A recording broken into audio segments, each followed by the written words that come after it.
Ini memungkinkan akan terjadinya sesuatu yang besar untuk membongkar siapa itu Mbak Arumi dan juga Kang Didik. Terlebih dari itu, malam purnama adalah malam penentuan dari kehidupan mereka semua yang berada di desa Alaswingit. Keesokan harinya, beberapa kejanggalan di desa Alaswingit sudah terlihat. Angin di desa kembali kencang dan tidak seperti biasanya. Burung-burung walet banyak yang mati di jalanan, depan rumah, dan tempat-tempat lainnya. Fenomena ini sudah biasa terjadi hingga membuat orang-orang di desa tersebut enggan keluar rumah ketika malam hari nanti tiba.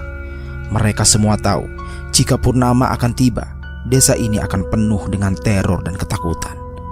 Terlebih lagi para suami sangat menjaga istri-istrinya yang sedang hamil.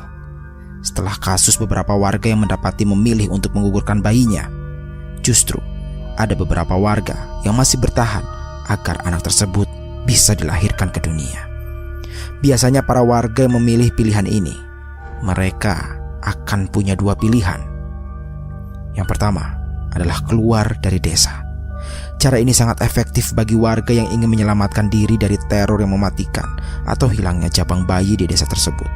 Selama pelaku dan teror pria misterius itu belum terbongkar, ritual penumbalan bayi akan terus berjalan hingga waktunya selesai, atau mungkin adanya kebinasaan dari orang-orang yang melakukan ritual tersebut.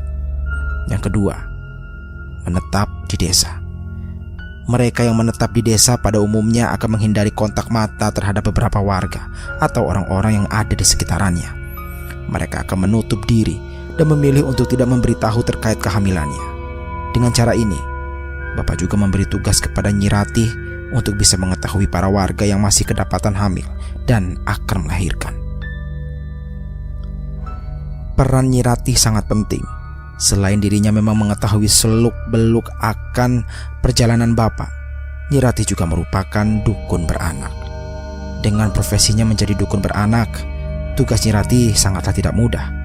Selain ia sendiri akan berhadapan dengan maut jika kedapatan oleh seseorang yang merupakan bagian dari komplotan pria misterius, Nyi Ratih juga rentan mendapatkan serangan jika dirinya mampu untuk menyelesaikan tugasnya, yaitu mampu menyelamatkan anak-anak yang akan ditumbalkan.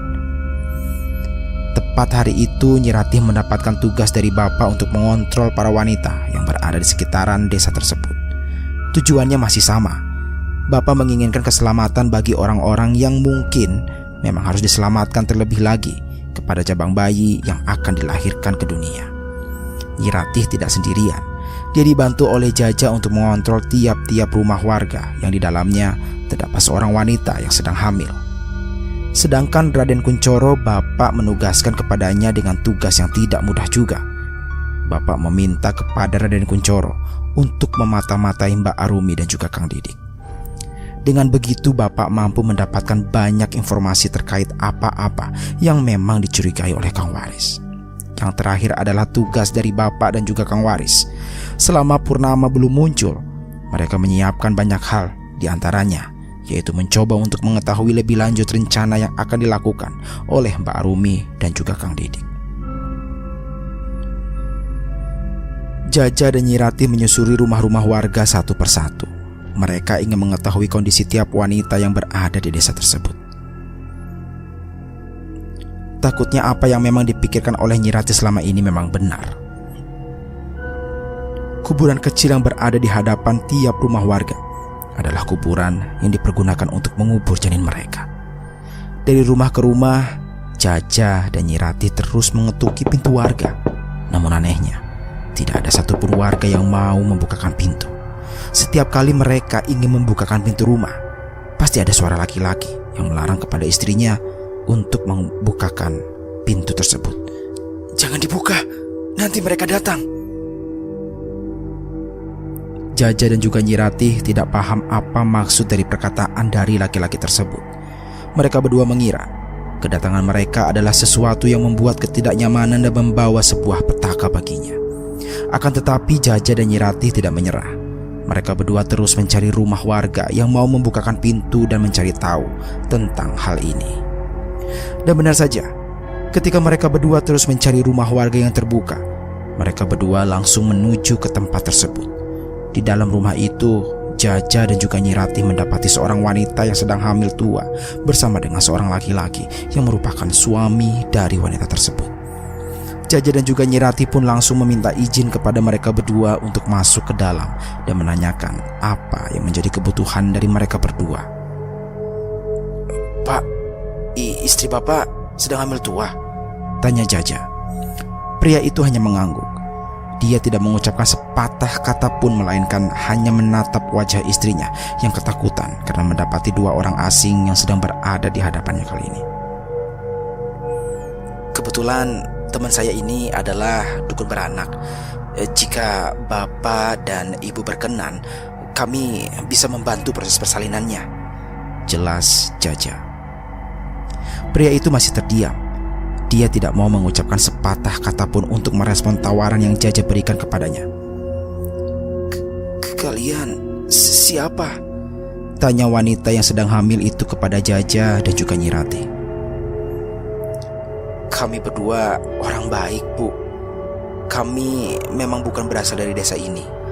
Tetapi kami juga tahu terkait ketakutan kalian berdua dan juga warga setempat tentang hal ini," ucap Jaja. Wanita itu meminta kepada suaminya untuk menutup pintu rumah. Ia tidak mau ada orang lain yang mengetahui obrolan sesensitif ini. Setelah pintu rumah ditutup, Nyi Ratih pun meminta kepada wanita tersebut untuk duduk di sebuah kursi. Ia ingin mengecek keadaan sang jabang bayi yang masih berada di dalam perut. Kebetulan karena mendapati salah satu warga yang mau menerima mereka berdua, Jaja pun mencoba untuk memancing percakapan dengan menanyakan hal-hal terkait dengan para warga yang selalu menutup rumahnya sebelum malam purnama datang. "Kalau boleh tahu, mengapa para warga di sini menutup pintu rumahnya sebelum malam purnama datang, Pak? Apakah ada sesuatu yang akan terjadi di malam purnama?" tanya Jaja. Pria itu menatap istrinya. Awalnya istrinya hanya menggeleng-gelengkan kepalanya. Ia tidak mau ada pembahasan yang mengarah kepada keadaan desa saat ini. Namun karena sudah kepalang merespon dari pertanyaan Jaja, pria itu pun akhirnya menjelaskan semua terkait ketakutan yang sedang mereka hadapi dan juga para warga yang berada di Alas Wingit sebelum nantinya malam purnama itu datang. "Semenjak anak dari Mbah Jayo menghilang, desa ini menerima kutukan yang luar biasa. Kutukan itu mengarah kepada perjanjian dan ikatan antara penghuni Alas Wingit dengan para warga yang ada di sini," jelas pria tersebut. "Perjanjian seperti apa, Pak?" tanya Jaja. "Perjanjian itu mengarah kepada tiap bayi yang baru lahir di tempat ini. Karena Mbah Jayo sendiri bukan hanya kehilangan anak semata wayangnya saja, melainkan istrinya juga menghilang di sana," jelas pria itu. Jaja makin bingung dengan penjelasan dari pria tersebut. Ia yang awalnya mengetahui konflik awal dari desa ini yang berasal dari desa Alas Wingit, ternyata permasalahannya semakin meluas tak kalah Mbah Jayo sendiri kehilangan keluarganya. "Tapi apa para warga tahu siapa anak dan istri dari Mbah Jayo sendiri?" tanya Nyi Ratih. Pria itu kembali menatap istrinya. Ia tidak berani untuk menjelaskan lagi secara dalam terkait permasalahan yang sangat sensitif ini. "Kami semua mengenal keluarga Mbah Jayo. Anaknya bernama Birawa dan istrinya mendapatkan sebutan sebagai seorang nyai di desa ini." Jaja dan Nyi Ratih tak percaya dengan apa yang baru saja dikatakan pria tersebut. Pasalnya, nama Birawa dan Nyai tidak pernah mereka ketahui sebelumnya. "Apakah mereka berdua masih hidup?" tanya Jaja. "Birawa menghilang saat dia masih kecil bersama dengan Nyai di hutan Alas Wingit. Akan tetapi ada rumor yang mengatakan Mbah Jayo melakukan penumbalan kepada tiap bayi yang akan dilahirkan atau masih berupa janin dengan tujuan untuk menebus mereka berdua. Ternyata awal mula terjadinya hal-hal semacam ini dikarenakan adanya penumbalan bayi yang dilakukan oleh Mbah Jayo untuk bisa mengembalikan lagi kedua anggota keluarganya. "Mbak, kalau boleh tahu rumah kalian di mana?" tanya wanita hamil itu. "Kami tinggal di dekat Alaswingit. Di situ ada saudara kami yang bernama Raden Artonegoro," jelas Nyi Rati. Mendengar nama itu, mereka berdua langsung syok dan meminta kepada Jaja dan juga Nyi Rati untuk meninggalkan mereka berdua. "Pergi, kalian semua harus pergi dari sini." "Kenapa? Ada apa? Kenapa dengan Raden Artonegoro?" tanya Jaja. Dia adalah awal dari petaka." Mendengar nama itu, Nyai Rati langsung terkejut. Dia segera mengambil pisau dan menodongkan ke arah wanita itu. "Duduk dan berhenti berteriak. Kalau tidak, aku akan robekkan perut istrimu dalam hitungan detik," ucap Nyi Rati. "Nyi Rati," ucap Jaja. Ia tidak bisa berkata-kata sewaktu Nyi Rati dengan cepat menodongkan pisau kepada istri dari pria tersebut. "Jelaskan, ada apa dengan Raden Artonegoro?" Pria itu pun kembali terduduk. Ia memegangi kepalanya sembari menahan tangis karena merasa bersalah terhadap apa yang baru saja ia lakukan. "Tolong, kami ingin hidup tenang." Jaja pun menyuruh Nyi Rati untuk menurunkan pisaunya dan kembali mendengarkan penjelasan dari pria tersebut. "Silakan Pak, jelaskan secara rinci." "Baiklah, aku akan jelaskan."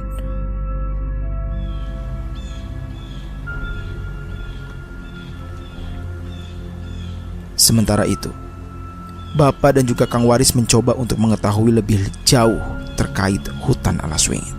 Mereka berdua hanya menatap hutan itu dari kejauhan dan merasakan energi yang begitu besar yang berasal dari hutan tersebut. "Apakah kamu sudah siap, Arto?" tanya Kang Waris. "Siap untuk apa, Kang?" tanya Bapak.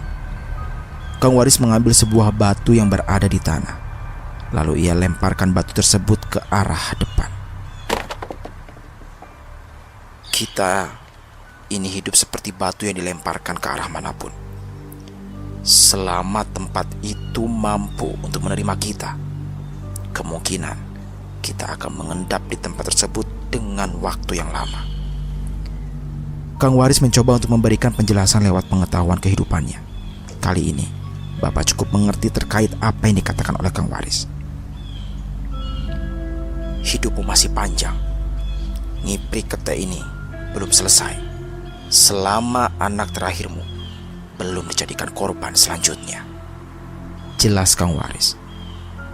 "Mengapa sasarannya adalah anakku?" tanya Bapak kepada Kang Waris.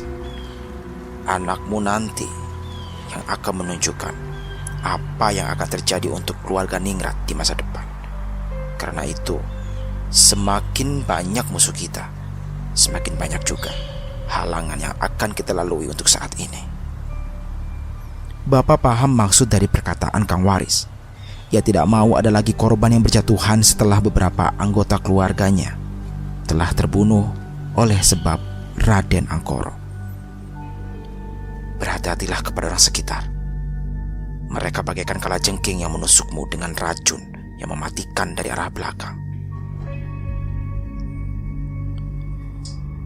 Setelah mereka berdua mengobrol panjang, Bapak dan Kang Waris pun berencana untuk kembali lagi ke rumah sembari menunggu laporan dari yang lainnya. Namun baru saja kaki mereka melangkah meninggalkan tempat tersebut, tiba-tiba ada satu energi yang dirasakan oleh Bapak dan juga Kang Waris. Energi tersebut sangat halus dan terasa dekat di sekitaran desa Alaswingit. Bapak dan juga Kang Waris merasa energi ini memiliki energi yang sangat busuk dan sama seperti energi Raden Angkoro beserta para keroconya. "Dia sudah keluar," ucap Kang Waris.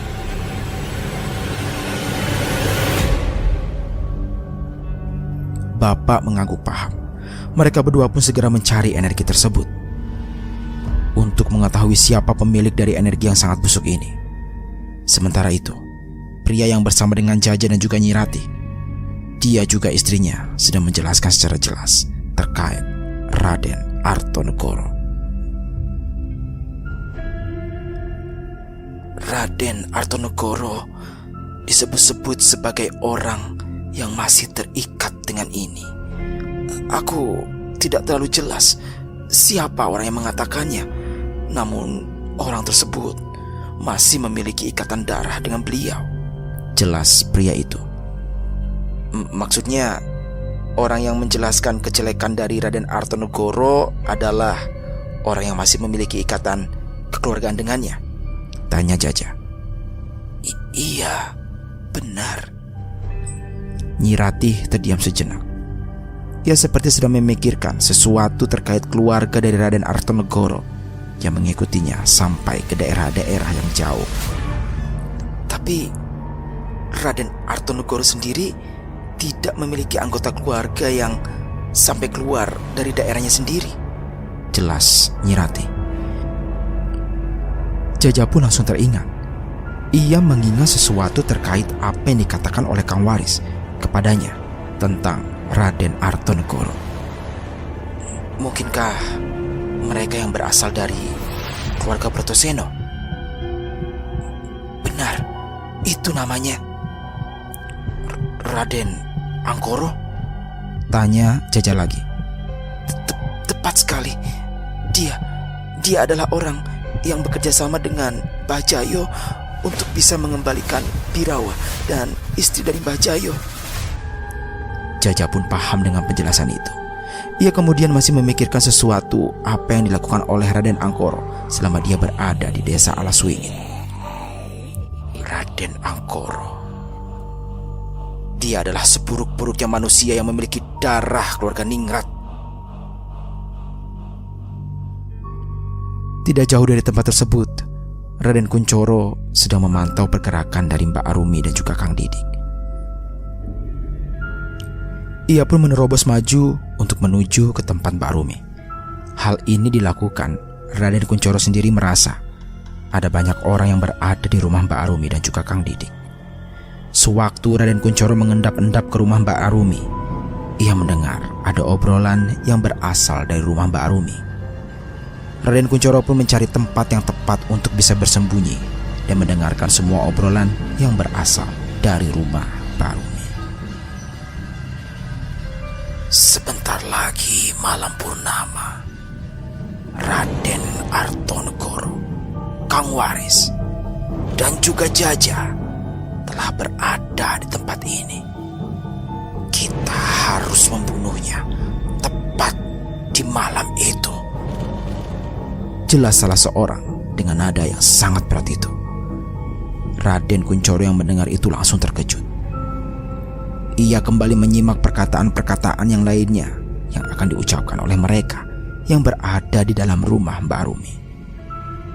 Sebelum itu, kita juga harus bisa mendapatkan 10 cabang bayi. Aku lihat ada banyak warga yang sedang hamil tua di desa ini. Dengan begitu, kita bisa kembali menciptakan kekuatan besar yang lainnya, jelas seorang dengan nada yang sangat datar namun terlihat sangat misterius itu. Obrolan masih berlanjut. Kali ini adalah salah seorang yang meminta izin untuk pergi ke arah belakang rumah. Raden Kunchoro pun berhati-hati dan selalu waspada. Takutnya ada orang tersebut mengetahui dirinya sedang mendengarkan obrolan sensitif ini. Bagaimana denganmu, Palingga? Apa rencanamu saat ini? Tanya salah seorang kepada orang yang bernama Palingga tersebut. Kita mesti mengikuti apa yang dikatakan oleh Raden Cokopati. Aku hanya meminta kepada Arumi dan Didik untuk menyiapkan diri ketika malam purnama itu datang. Raden Kunchoro kembali terkejut. Ternyata benar apa yang dipikirkannya. Mbak Arumi dan juga Didik adalah sekutu dari orang-orang yang ingin membunuh Raden Artonogoro dan keluarganya beserta dengan Kang Waris dan juga Jaja. Ia pun mencukupkan diri untuk mendengarkan lebih lanjut terkait obrolan yang mengerikan ini. Raden Kunchoro merasa tidak kuat dengan obrolan yang baru saja dikatakan oleh mereka yang berasal dari dalam rumah Mbak Arumi dan juga Kang Didik. Akan tetapi, ada yang aneh dengan tubuhnya. Ia merasa tubuhnya bergetar hebat seperti ada seseorang yang berada di belakang tubuhnya. Ketika Raden Kunchoro membalikkan badannya ke arah belakang, tiba-tiba seseorang dengan tubuh yang besar dan tinggi sedang berada di belakangnya sembari berkata, "Kenapa di luar? Mengapa tidak ikut masuk saja? Apakah informasinya sudah cukup untuk kau dapatkan? Mari bergabung bersama kami untuk mengobrol lebih dalam di dalam rumah." Sialnya, Raden Kunchoro ketahuan oleh seseorang yang berasal dari dalam rumah. Senyuman pria berbadan besar dan tinggi itu sangat mengerikan. Ternyata pria itu izin keluar dari obrolan untuk bisa mengetahui siapa yang berada di sekitaran rumah yang sedang mendengarkan obrolannya. Dalam hati Raden Kunchoro, orang ini, dia bukan orang sembarangan. Hanya terdiam. Itulah yang bisa dilakukan oleh Raden Kunchoro di saat mendapati seseorang yang memiliki aura pembunuh yang mengerikan. Sorotan matanya, wajahnya, cara dia menatap dan menggerakkan setiap bagian tubuhnya, semuanya benar-benar seperti bukan layaknya manusia. Raden Kunchoro segera mencari alasan agar dirinya bisa selamat. Dia tidak tahu apa yang akan terjadi jika tubuhnya diseret masuk ke dalam rumah tersebut. "Mari masuk," ucap pria itu sembari tersenyum. Aku hanya cuma mampir saja, Mas. Aku ingin bertemu dengan Kang Didik," jelas Raden Kunchoro sembari menundukkan wajahnya. Tiba-tiba, tangan dari pria itu mencekik leher Raden Kunchoro. Sontak saja, Raden Kunchoro merasa kesakitan dengan cekikan yang amat kuat tersebut. "Aku bisa mengetahui sesuatu yang tidak manusia biasa ketahui. Setiap kalimat yang berada di dalam pikiranmu, aku mengetahuinya." Aura kematian dari pria tersebut meluas hingga membuat tubuh Raden Artonogoro dan juga Kang Waris terhenti sejenak. "Aura ini Raden Jokopati?" tanya bapak. "Sudah kuduga. Dia tertangkap. Cepat, Kang. Kita harus selamatkan Raden Kunchoro sekarang." "Tidak. Mereka semua ada di sana. Tapi, Kang, apa yang akan terjadi dengan Raden Kunchoro jika mereka semua menangkapnya?" Kang Waris paham. Dengan kejadian semacam ini, ia harus lebih tenang dan bersabar. Karena jika sampai salah langkah dan perkiraan, semuanya akan selesai. "Kita menunggu sampai Purnama datang." "Purnama? Kang, dia saudaraku. Dia bisa mati jika ditangkap oleh Raden Jokopati." Kang Waris segera menampar wajah bapak dengan kencang. Saking kencangnya, tamparan itu membuat bapak kaget. Bapak memegangi pipinya sejenak. Ia kemudian menatap wajah Kang Waris. Belum paham apa yang dilakukan oleh Kang Waris sampai-sampai dirinya tega menampar wajah bapak. "Sadarlah, Arto. Kita harus tenang. Jika kita salah langkah saja, semua akan berakhir. Kita harus memikirkan hal ini secara bersama-sama. Jika tidak, semuanya akan selesai hanya dalam satu kesalahan saja," ucap Kang Waris. Memang benar, apa yang dikatakan oleh Kang Waris benar-benar menggambarkan keadaan seperti ini. Semua berubah dengan cepat semenjak hal itu terjadi. Sementara itu Raden Kunchoro diseret masuk ke dalam rumah. "Masuk, cepat!" teriak Raden Jokopati. Mereka yang berada di dalam rumah langsung terkejut saat mendapati orang lain yang sedang diseret paksa oleh Raden Jokopati ke dalam rumah. "Ada apa ini, Mas?" Tanya Raden Angkoro. Dia adalah salah satu dari mereka, ucap Raden Jogopati kepada Raden Angkoro. Mbak Arumi dan juga Kang Didik terkejut saat melihat Raden Kunchoro tertangkap basah oleh Raden Jogopati. Arumi, Didik, siapa orang ini? Tanya Raden Jogopati kepada mereka berdua. Raden Kunchoro menatap wajah Mbak Arumi dan juga Kang Didik. Ia kemudian tersenyum kepada mereka berdua seolah-olah mendapati sebuah rahasia yang selama ini tertutupi dengan halus. Aku, Raden Kunchoro. Aku saudara dari Raden Artanegoro. Kalian terkejut kan mendengar hal ini? Kalian semua adalah para iblis yang berwujud manusia. Bajingan, ucap Raden Kunchoro dengan tegas. Tiba-tiba wajah dari Pak Lingga, Raden Angkoro, dan juga Raden Jogopati tersenyum lebar. Namun berbeda dengan 4 orang yang lainnya, yaitu Birawa, Mbak Arumi, Kang Didik, dan juga teman dari Jaja. Mereka semua justru menyayangkan hal tersebut.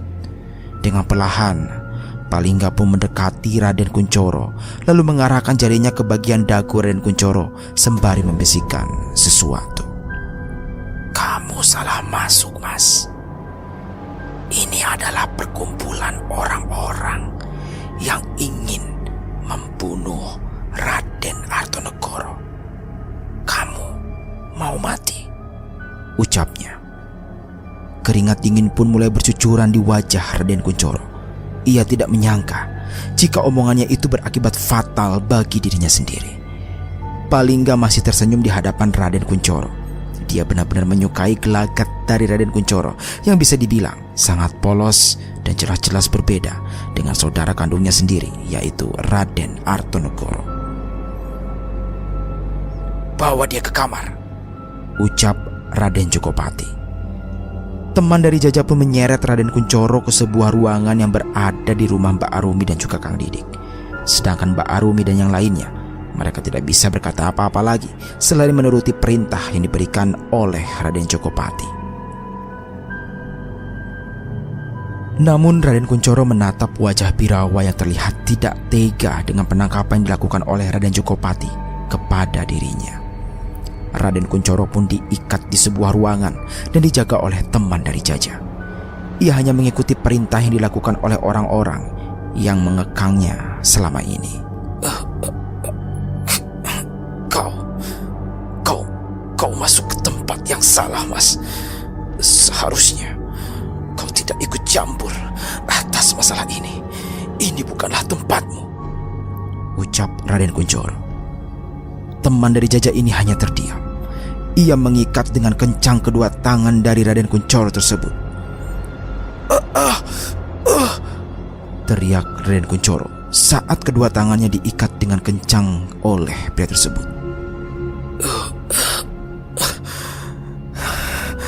Aku rasa kau adalah manusia yang tidak memiliki pendirian. Kau hanya tunduk kepada orang-orang yang sengaja mengendalikanmu, kan? Apakah karena uang, harta, keselamatan, atau jangan-jangan? Diam, ucap pria itu dengan pelan. Atau karena kau juga memiliki sebuah dendam kesumat terhadap seseorang? Tanya Raden Kunchoro dengan senyuman jahatnya. Pria itu langsung menampar wajah Raden Kunchoro hingga mengeluarkan bunyi suara yang keras. Bersamaan dengan itu, bibir dari Raden Kunchoro pun terluka. Ternyata tamparan yang diarahkan oleh pria tersebut benar-benar sangat kencang. Sejatinya manusia itu membutuhkan kedamaian dan kebebasan.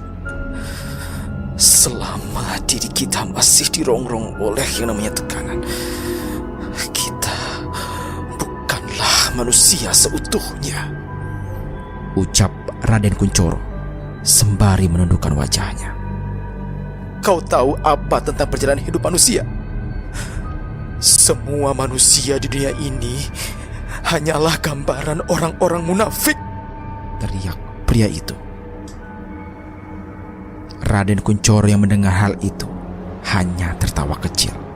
Lagi-lagi Ia melihat manusia bodoh yang dengan sedarnya ingin diperalat oleh orang-orang besar dan berkuasa darinya.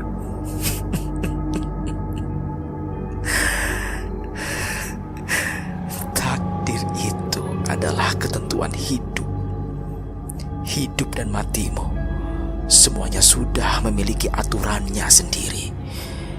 Tapi berbeda lagi jika kamu ingin jadikan takdir itu sebagai letak, sebagai ketentuan dari pegangan orang-orang yang berkuasa. Pria itu tersentak hatinya. Ia baru saja menerima tamparan hebat dari perkataan yang baru saja dilayangkan oleh Raden Kunchoro. Ada dua manusia yang hidup di dunia ini. Dia yang terus berjuang sampai menjadi pemenang, dan dia yang menyerah hingga menjadi. Potong Raden Kunchoro. Ia pun kemudian menatap wajah pria itu dengan tatapan menyepelekan apa yang sedang terjadi kepada dirinya. Menjadi apa? Tanya pria itu. Menjadi pecundang, ucap Raden Kunchoro. Tidak berselang lama, pintu ruangan pun terbuka lebar. Palingga segera masuk ke dalam kamar tersebut. Raden Kunchoro hanya bisa tersenyum di saat semua perkataannya telah usai untuk dibicarakan kepada pria labil itu. Ada apa ini? Tanya Palingga.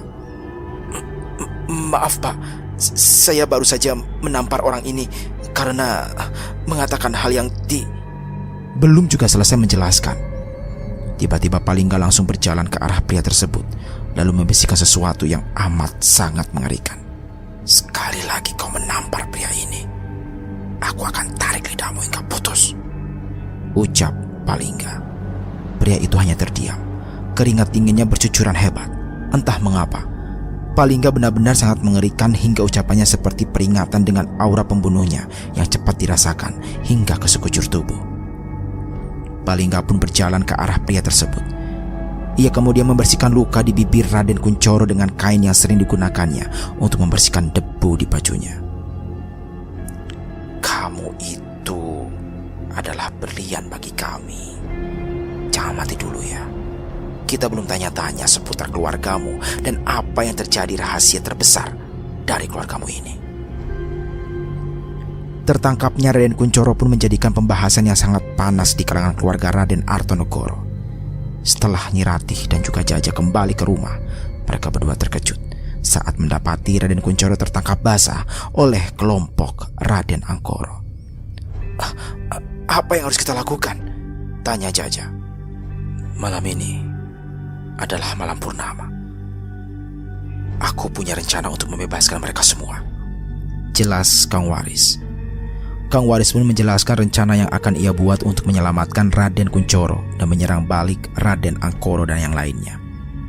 Adapun rencana tersebut adalah rencana untuk menciptakan malam berdarah yang bertujuan untuk membumi hanguskan kelompok Raden Angkoro.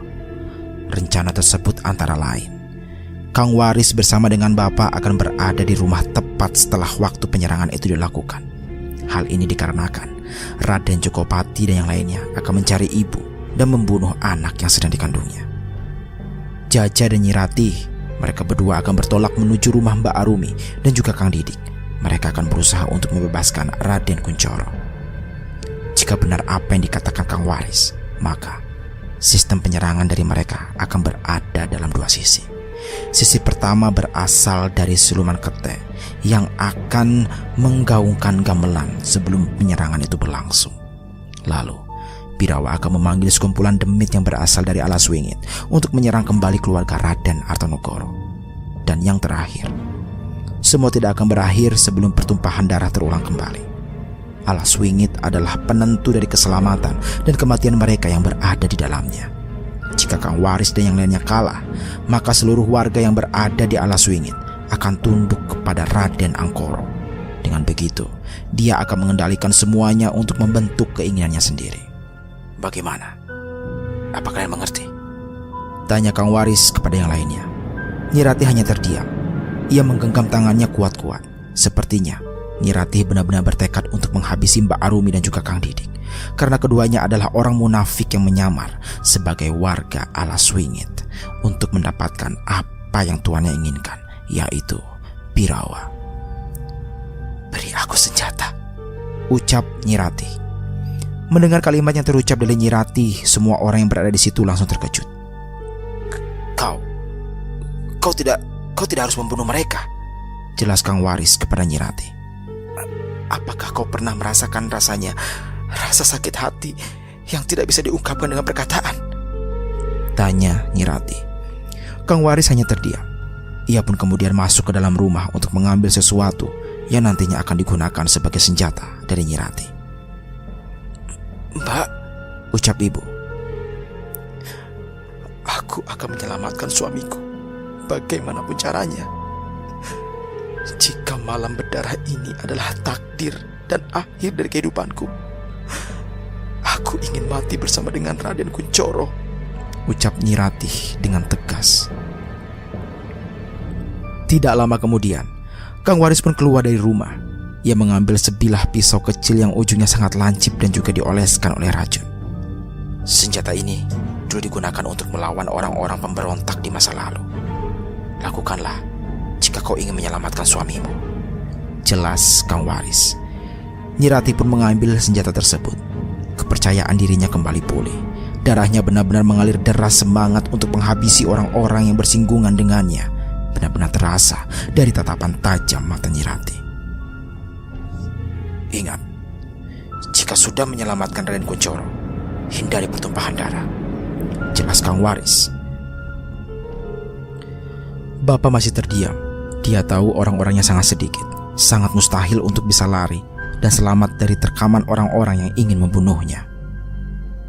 Akan tetapi, dengan misi menyelamatkan Raden Kunchoro, mereka semua seperti terbakar oleh api semangat untuk membunuh orang-orang yang selama ini terus-menerus mengganggu kehidupannya.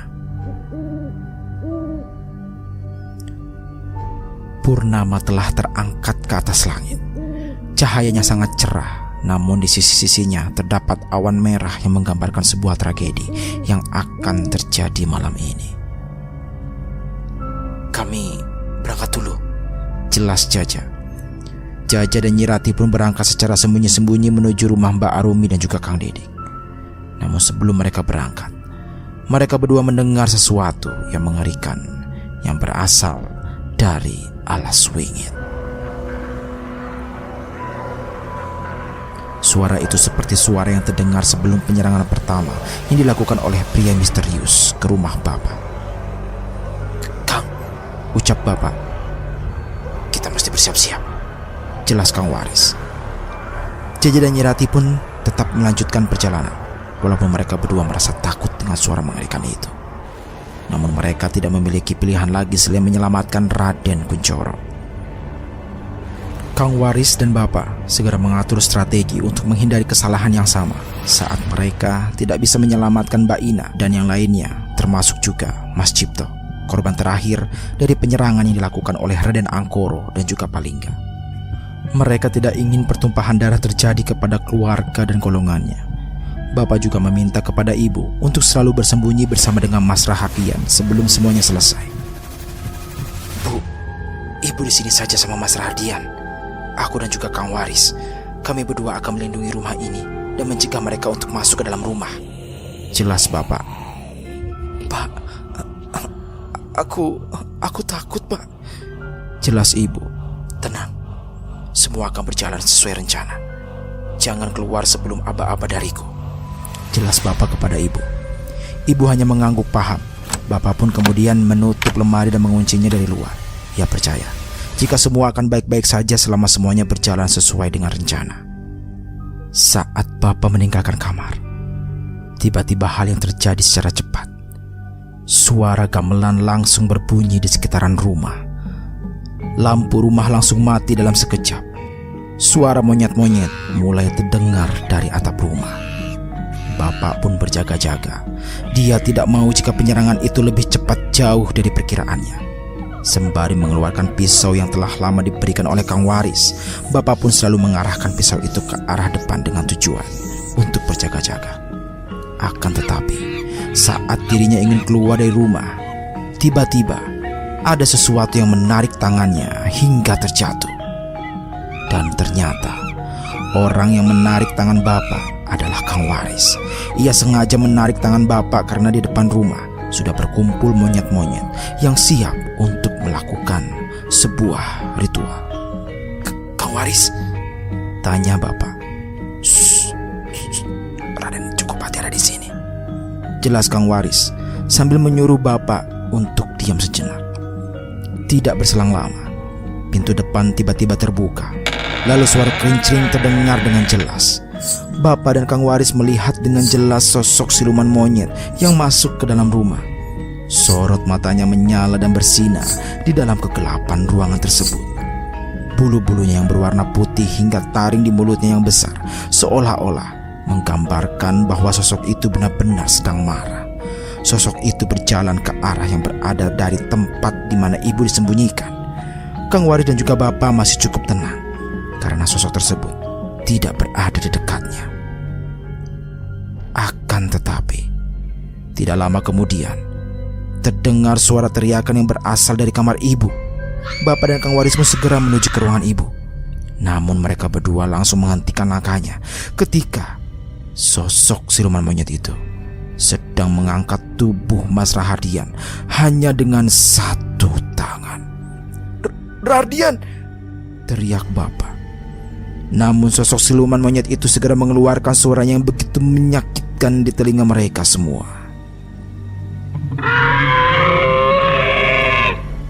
Kang Waris mencoba untuk maju ke arah depan. Namun baru satu langkah saja ia maju. Sosok siluman monyet itu menggertak seperti memberikan pantangan kepada Kang Waris agar tidak maju ke arah depan. Bapak pun mulai kebingungan. Ia pun segera menanyakan kepada Kang Waris apa yang harus dilakukan untuk bisa menyelamatkan Mas Rahardian. Tak berselang lama, dari dalam kamar itu terdengar suara wanita yang begitu mengerikan. "Ucul ke putuku, lepaskan cucuku." Wanita itu langsung muncul tepat di belakang sosok siluman monyet itu. Lalu ia pun menjatuhkan Mas Rahardian dan menuju ke arah sosok wanita tersebut. Lalu sosok siluman monyet itu berteriak kencang hingga teriakannya membuat orang yang mendengarnya langsung menutup rapat-rapat telinganya. Ibu pun segera mengambil kesempatan ini untuk segera mengambil Mas Rahardian yang sudah menangis kencang karena tangannya kesakitan. Kita semua harus keluar dari sini," teriak Kang Waris saat melihat kisruh antara sosok siluman monyet itu dengan sosok wanita misterius yang bisa jadi itu adalah kodam pendamping yang dimiliki oleh Mas Rahardian.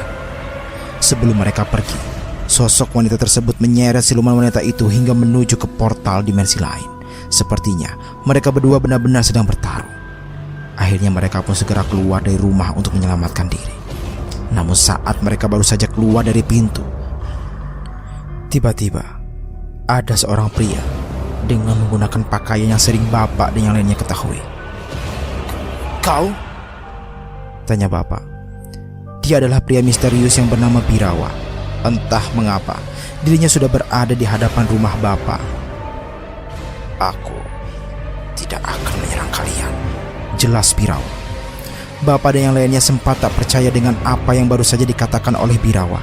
Namun dengan ungkapan semacam itu, tampaknya ada sesuatu yang merubah pikiran Birawa sampai-sampai dirinya dengan yakin tidak ingin melakukan penyerangan kepada Bapak. "Saudaramu sedang ditawan di rumah Arumi. Aku sudah menyiapkan rencana penyelamatan untuk saudaramu. Akan tetapi, orang pemerintahan itu menjaganya dengan ketat." Birawa pun menyuruh kepada mereka untuk segera menyelamatkan Raden Kunchoro sebelum Raden Kunchoro dibunuh oleh Palingga dan yang lainnya. Belum tahu apa alasan Birawa sendiri merubah rencananya tersebut. Akan tetapi kemungkinan besar ada sesuatu yang terjadi pada diri Birawa hingga membuat dirinya melakukan perubahan pada rencananya. Bapak masih teringat akan kanuragan yang dimiliki oleh Birawa. Kemungkinan besar dia memiliki kanuragan yang sebanding dengan Raden Angkoro dan yang lainnya.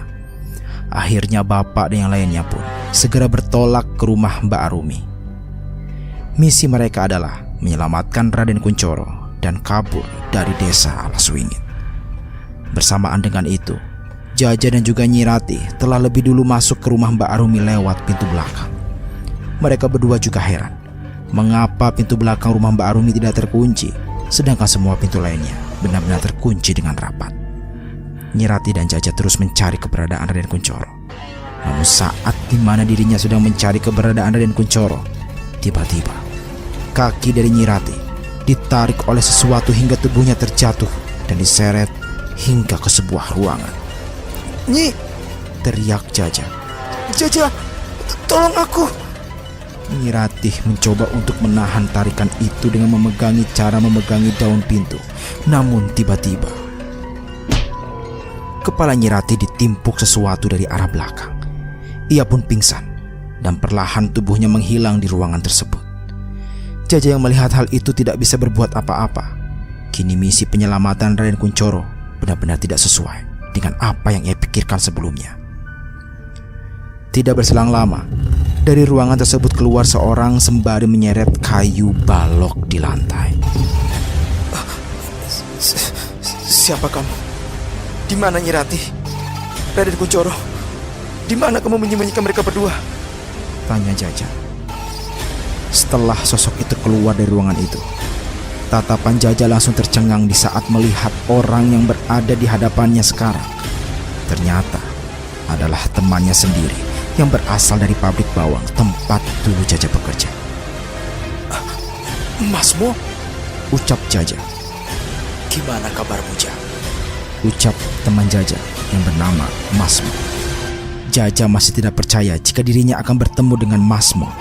Namun, apa yang membuat dirinya benar-benar tidak yakin jika itu yaitu Masmo adalah orang yang memukul kepala Nyi Rati dengan menggunakan balok tersebut.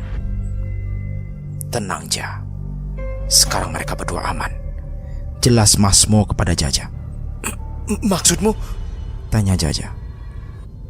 Ada Palingga yang sedang menjaganya. Dari kejauhan, terdengar suara langkah kaki yang berasal dari ruangan tersebut. Jaja merasakan ada yang tidak beres dengan suara langkah kaki tersebut. Siapa itu? Teriak Jaja. Setelah suara langkah kaki itu terhenti, tepat setelah keluar dari ruangan, barulah tubuh Jaja langsung merinding seketika.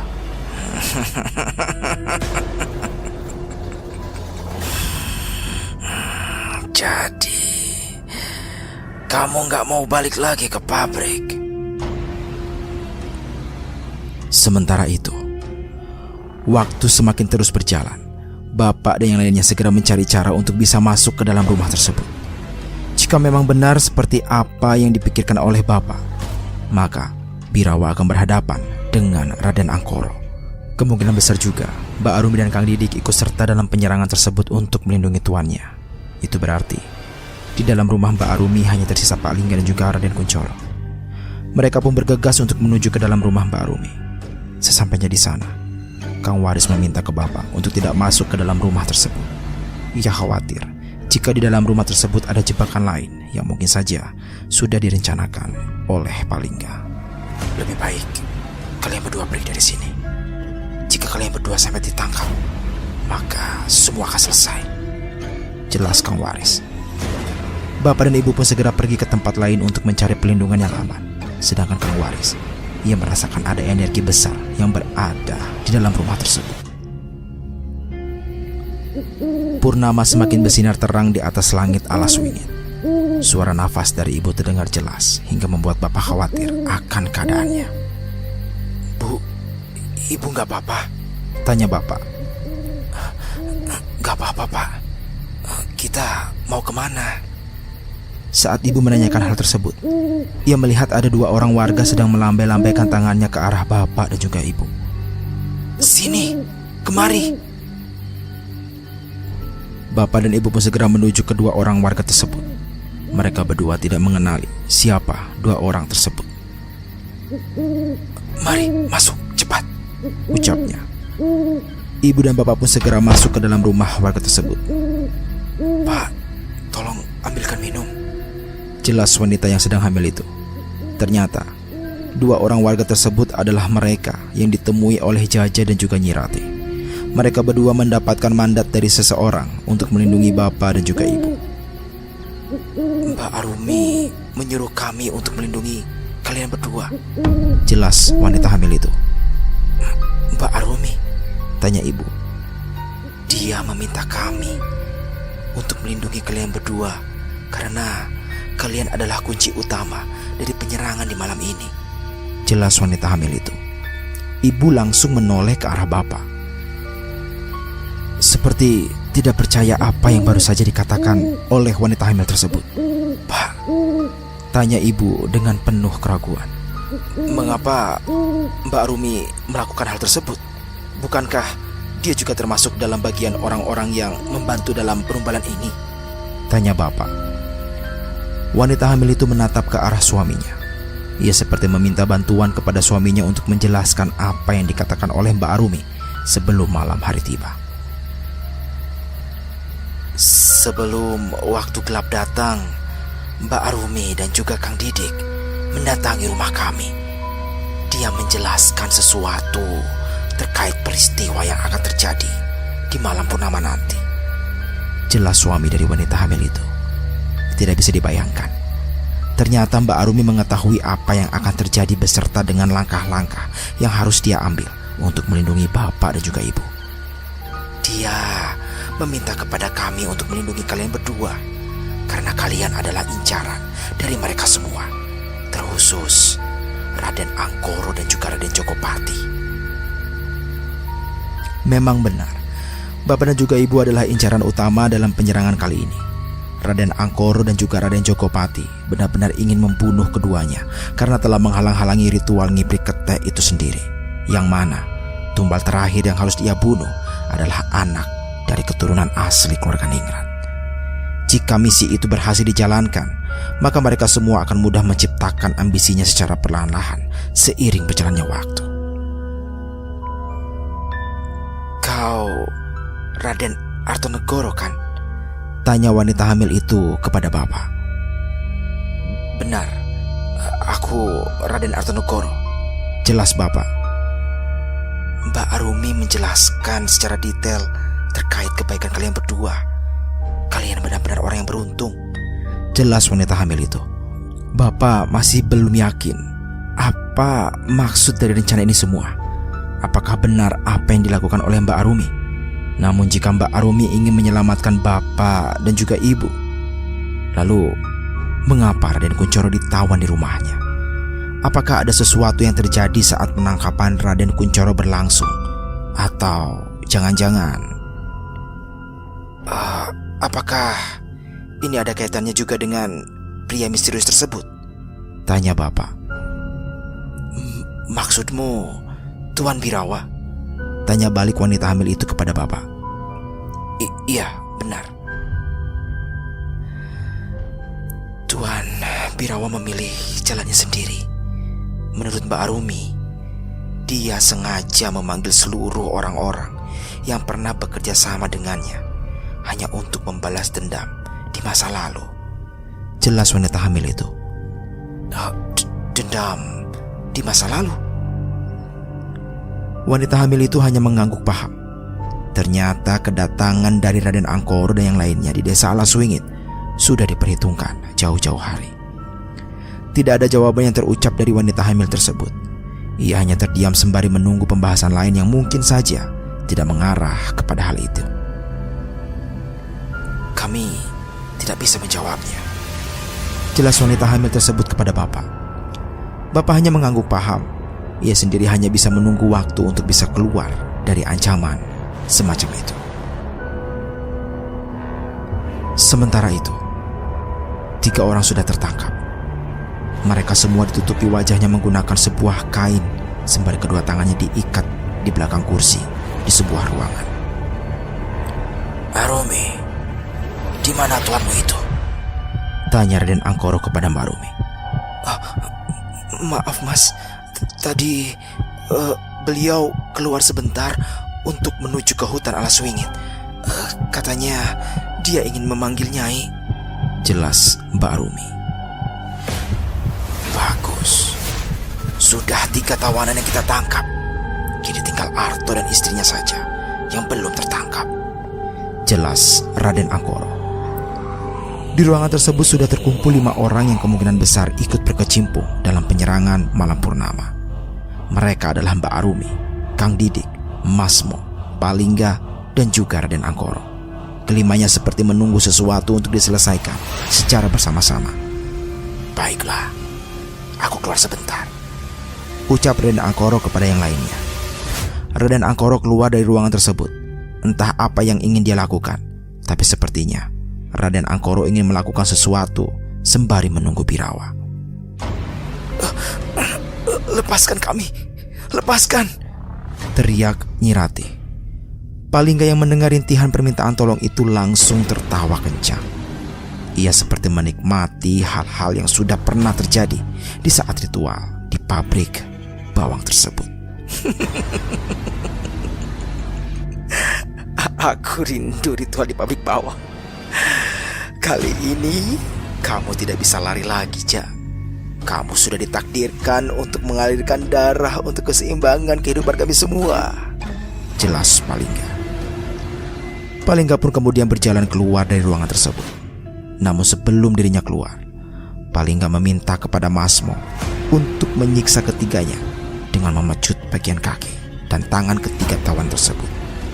Pecut mereka semua sampai tangisannya berubah menjadi air mata darah, jelas Palingga kepada Masmo sembari berjalan keluar dari ruangan tersebut. Masmo hanya mengangguk paham. Ia kemudian mengambil pecut yang berada di dinding ruangan tersebut. Jaja, sudah kubilang kan, kamu jangan lari dari pabrik.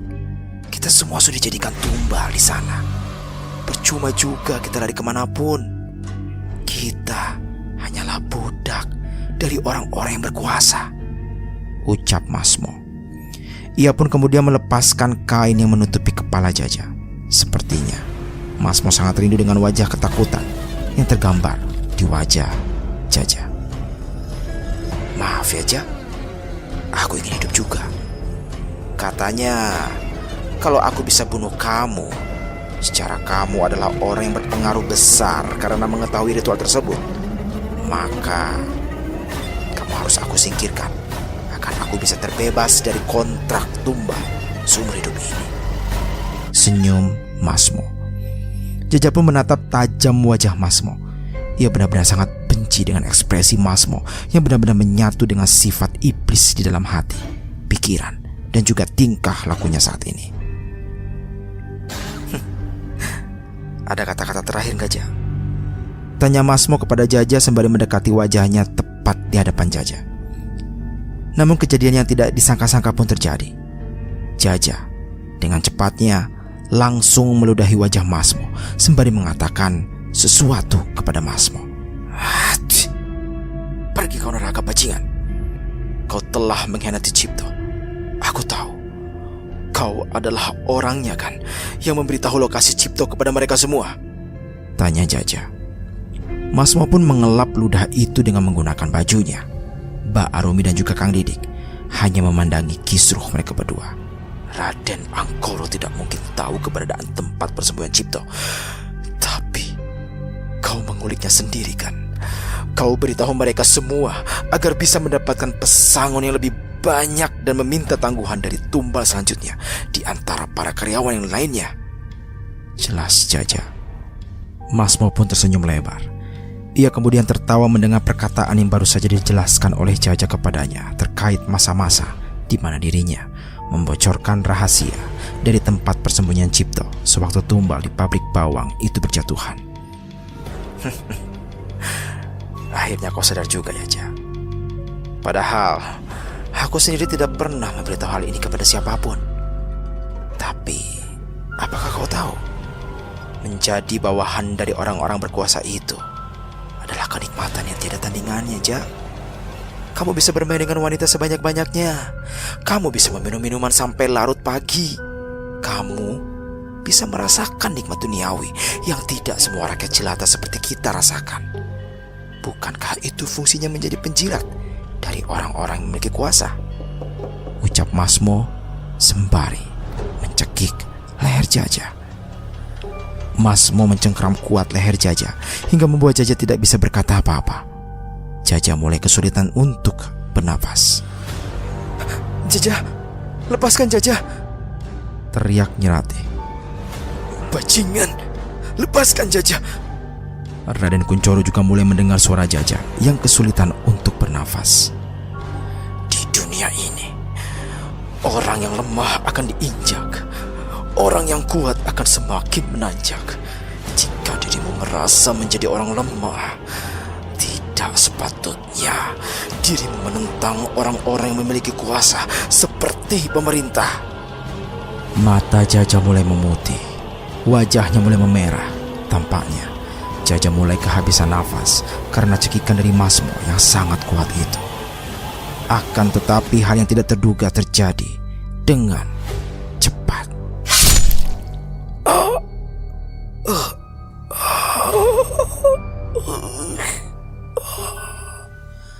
Masmo mulai menengok ke arah belakang secara perlahan. Ia kemudian melepaskan tangannya dari leher Jaja sembari memegangi perutnya yang sudah ditusuk oleh pisau tajam hingga menembus ke bagian depan. Darah mulai berjatuhan ke lantai. Kau tidak sepatutnya manusia yang diciptakan dari tanah memiliki sifat setinggi langit. Jika kamu merasa dirimu tercipta oleh tanah, jangan berlagak seperti langit yang tinggi, ucap Mbak Arumi kepada Masmo. Mbak Arumi menusuk perut Masmo hingga membuat Masmo tewas di tempat. Melihat hal tersebut, Jaja pun tidak bisa berkata apa-apa. Mbak Arumi, ucap Jaja. Jaja, apa yang terjadi? Tanya Rati. Jaja, ada apa Jaja? Teriak Raden Kunchoro. Mbak Arumi pun segera berjalan ke arah belakang mereka bertiga. Ia kemudian melepaskan satu persatu ikatan tali yang mengikat kedua tangan mereka bertiga. Ini semua perintah Tuan Birawa, ucap Mbak Arumi kepada Jaja dan yang lainnya. Nyirati pun tidak bisa berkata apa-apa. Dia tidak mau mengatakan apapun kepada Mbak Arumi karena hatinya masih ragu. Apakah Mbak Arumi ini merupakan orang baik atau sebaliknya? Kang Didik dengan cepat menyeret mayat Masmo ke bagian pojok ruangan tersebut. Ia lalu meminta kepada Jaja dan yang lainnya untuk kabur dari rumah ini lewat pintu bagian depan. Jaja dan yang lainnya segera mengikuti perintah yang diberikan oleh Mbak Arumi dan juga Kang Didik untuk bisa kabur dari rumah ini agar bisa selamat. Sementara itu, Kang Waris masih bersembunyi di tiap sudut yang ada di bagian belakang rumah. Ia tidak mau rencananya gagal untuk bisa menyelamatkan ketiga orang yang masih tertawan di rumah Mbak Arumi dan juga Kang Didik. Saat dirinya ingin keluar dari persembunyiannya, tiba-tiba Kang Waris mendapati Raden Angkoro dan juga Birawa sedang berhadap-hadapan dengan jarak yang tidak terlalu jauh. Tuan Birawa, sudahkah kau memanggil Nyai? Aku tidak sabar untuk bisa menangkap Raden Arto dan yang lainnya. Jika mereka tertangkap, kau bisa mengembalikan ibu dan juga ayahmu dalam keadaan hidup-hidup, jelas Raden Angkoro dengan senangnya. Akan tetapi Birawa langsung mengeluarkan energi yang besar. Ia seperti tidak ingin ada basa-basi di antara pertemuan kali ini. Apa yang kau lakukan? Tanya Raden Angkoro. Raden Angkoro, penerus dari keluarga Brotoseno. Bukankah kau tahu, alas swingit ini tercipta dari rasa marah dan intihan tangisan seorang anak dan juga ibu yang menghilang di hutan sana. Apakah kau lupa? Dulu ayahku bekerja sama denganmu hanya untuk menciptakan jin kala ireng keinginanmu, jelas Birawa kepada Raden Angkoro. Ternyata jin kala ireng adalah hasil pertukaran antara Birawa dan juga ibunya di hutan alas swingit. Sedangkan Nyai yang dimaksud adalah sosok dari ibu Birawa yang benar-benar diciptakan oleh Mbah Jayo untuk menarik Birawa yang masih terjebak di hutan alas swingit. Raden Angkoro hanya terdiam. Dia tidak bisa berkata apa-apa sewaktu rahasia besarnya dibuka oleh Birawa. Ibuku mati karena itu.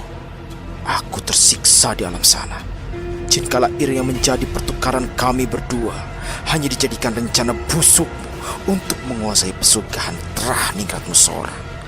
Tanpa kau sadar, bayi-bayi yang lahir harus diserahkan ke sana untuk dijadikan makanan dari Jin Kalair. Jika tidak diberi makan, maka mereka yang berasal dari hutan alas wingit, mereka semua akan membumi hanguskan seluruh warga yang ada di sini. Kang Waris terkejut mendengar hal itu. Ternyata Birawa sendiri benar-benar sakit hati akan kelakuan dari Raden Angkoro yang benar-benar memperalat Mbah Jayo dengan iming-iming pesugihan yang akan dilakukannya. Mbah Jayo kemudian sengaja melakukan penukaran kepada Dedemit Alas Wingit dengan 2 anggota keluarganya hanya demi kekayaan yang ingin ia dapatkan untuk membantu melancarkan ngiprik kete yang dilakukan oleh keluarga Brotoseno dan juga keluarga Ningrat. Malam ini aku akan membunuhmu, Angkoro. Tidak lama kemudian Birawa memanggil sesuatu yang auranya sangat besar. Dia adalah Nyai, sosok wanita bergaun merah dengan wajah yang mengerikan. Patenio, menungsokui, bunuhlah manusia itu. Wanita bergaun merah itu segera mendorong tubuh Raden Angkoro hingga dirinya menabrak tembok dan mengeluarkan banyak darah dari mulutnya. Kang Waris tahu ini adalah di luar dari kemampuannya. Ia tidak menyangka jika hal ini akan terjadi dengan begitu cepat. Namun saat Kang Waris mengira Raden Angkoro telah meninggal dunia, tiba-tiba dia mendengar suara monyet dari reruntuhan tembok tersebut. Tidak lama kemudian, tubuh dari Raden Angkoro berubah sepenuhnya menjadi hitam. Tubuhnya benar-benar dilapisi oleh bulu-bulu berwarna hitam. Taringnya yang panjang mulai terlihat dengan jelas. Matanya yang memerah benar-benar menyorot tajam ke arah Birawa. Kedua tangannya menggaruk-garuk ke bagian kepalanya. Ketek Ireng. Birawa pun merasa jika aura kematian yang disebarkan oleh Raden Angkoro sangatlah besar. Jadi ini wujud aslimu selama ini, Angkoro, ucap Kang Waris secara perlahan. Di lain sisi, ayo cepat, kita harus lari, teriak Jaja. Mereka pun menuju ke arah ruangan depan. Namun sewaktu mereka ingin keluar lewat pintu depan, tiba-tiba mereka bertiga terkejut di saat melihat seorang pria sedang terduduk sembari menghisap putungan rokok yang akan habis.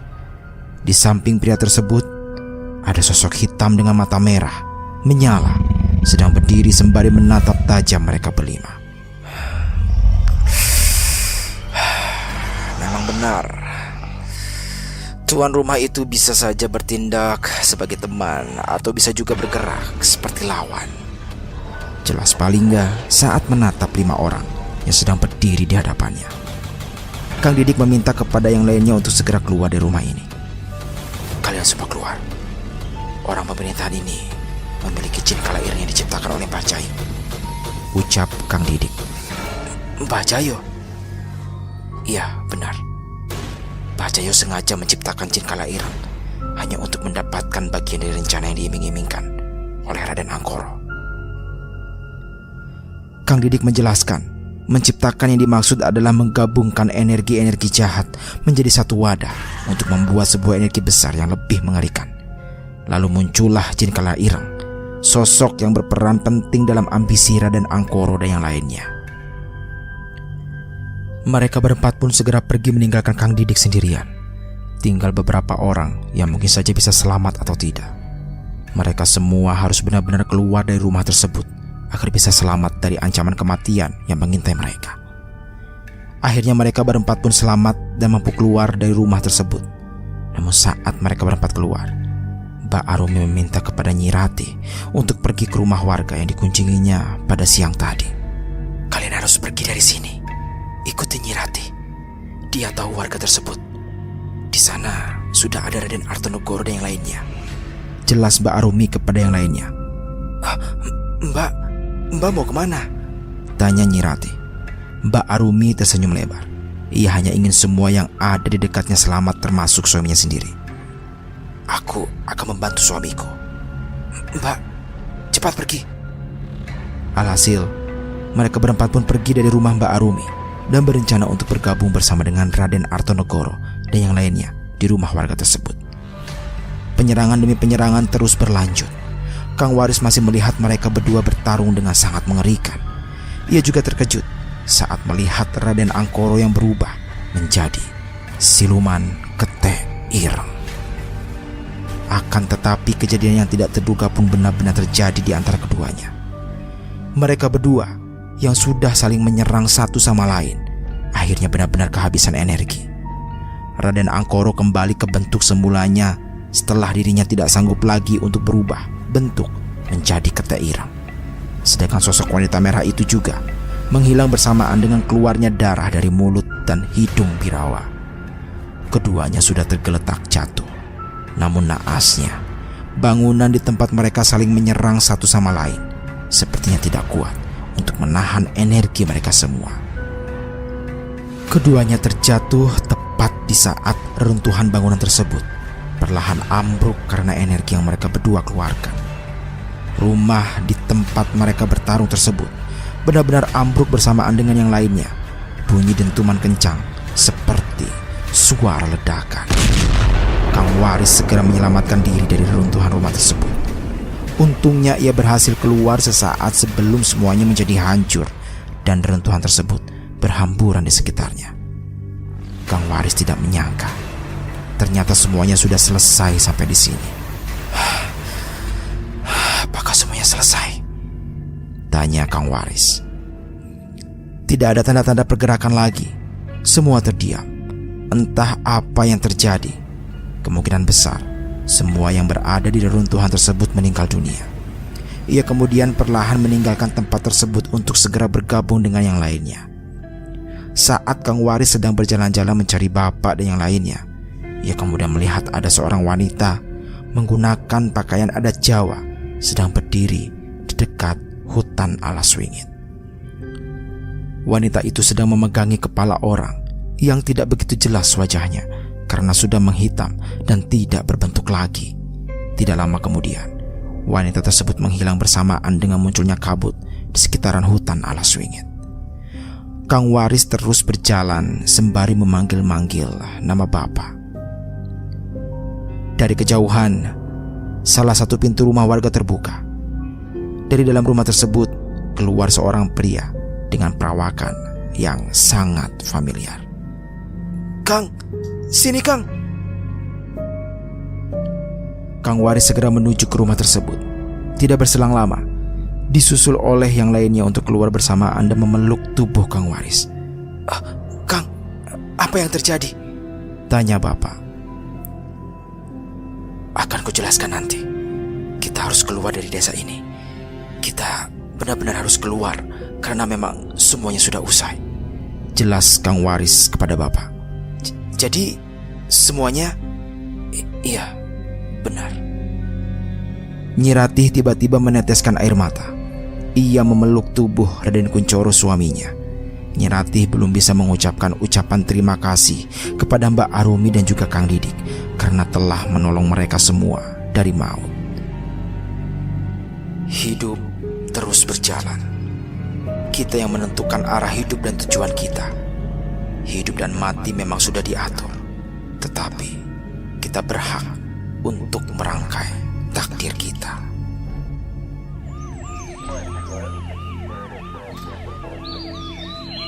Sementara itu, Desa Alas Wingit kedatangan banyak anggota kepolisian untuk menyelidiki tragedi mengerikan yang baru-baru saja terjadi dalam satu malam. Lapor komandan, 4 jasad ditemukan dalam keadaan tewas. Jelas salah seorang anggota kepolisi kepada atasannya. Lakukan pencarian. Apakah masih ada yang hidup? Siap komandan. Pria berseragam coklat dan bertitel lengkap itu berjalan di atas reruntuhan bangunan. Dia merasa ada sesuatu yang belum memuaskan dari reruntuhan tersebut. Di mana kau bajingan? ucap polisi itu. Tidak berselang lama, polisi itu melihat ada yang bergerak dari reruntuhan bangunan tersebut. Tampaknya ia menemukan apa yang baru saja dia inginkan. Kedua tangannya keluar tepat di saat polisi itu ingin mendekatinya. Ia tahu orang ini tidak akan mati dengan mudah. Jadi kau masih hidup?